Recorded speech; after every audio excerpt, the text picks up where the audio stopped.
I'm gonna tell you a little bit about Texas rig and basically how to tie one.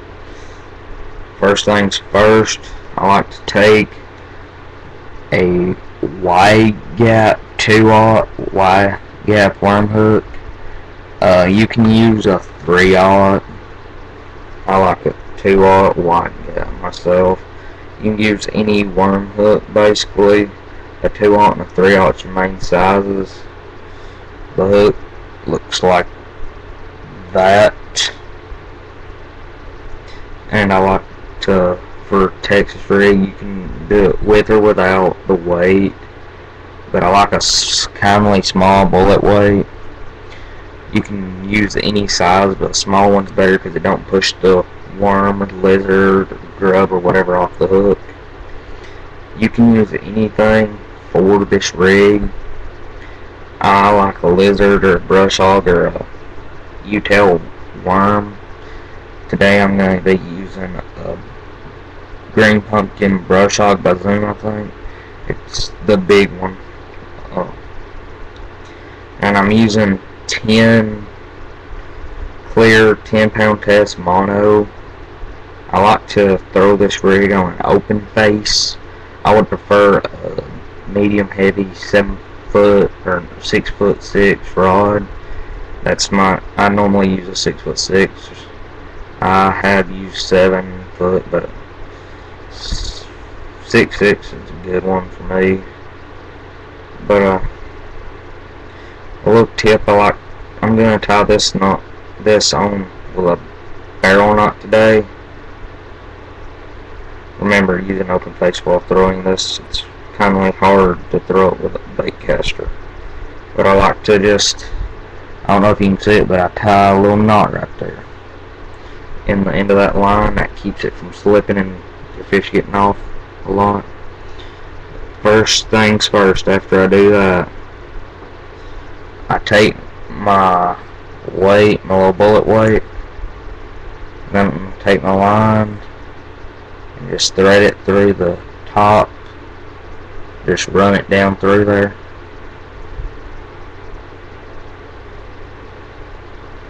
And then my bullet weight slides freely on my line. Then I take my hook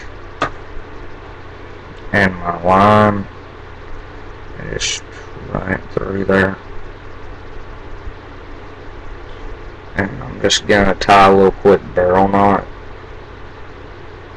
or clinch knot, whichever one you want to call it. Just wrap it around there about 5 or 6, 7 times, then run it back through. Then weight your line. Always weight your line, because if you don't, it like burns the line and it's bad. Your fish will mess it up. Then just pull it kindly tight, and then if you see it's got that knot, that knot's going to keep it from slipping. I like to take it and clip it off right there, about right in there, so that little knot's still there. And it's still got that little bit of extra line, but once a fish gets on it and pulls it real hard, or you pull it through grass, it's gonna, most likely, it will pay off and pull it up against that. A polymer knot, best knot ever. I love it. It's basically all I throw, except I will, for Texas rig, throw a clinch knot, I call it clinch knot. Well, it's a clinch knot. I call it most time a barrel knot. But then you got your hook and your sinker like that, and it just sits there. All your worm rigs basically revolve around a Texas rig, because they both are mainly a wide gap hook. But first things first, you take it, and I like to do it like this. just run it straight down the middle of it, like that. And then bring it out, and then feed it down there up to your line,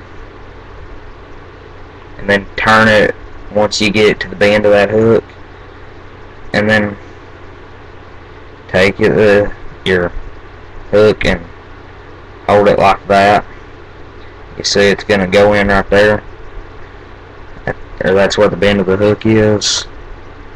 I just stick it through there like that, and it comes out right there on the top. And then you got it somewhat rigged, and you just bring it back down right there, lift kindly up on it, and then over that hook. And you're gonna have to pull grass off this, yes, and you are gonna have to rehook that in there. But when you get it rigged and all that, I'm not using line off a rod right now. I'm just using about a 2-foot piece of 10-foot mono. I normally use a 10, 12, or even an 8-pound test. But it looks like that when you got it rigged. I like to throw this around grass, stumps, rocks, sand, anything. You can throw anything with this rig. That's just it. Anywhere, anything for bass. The end.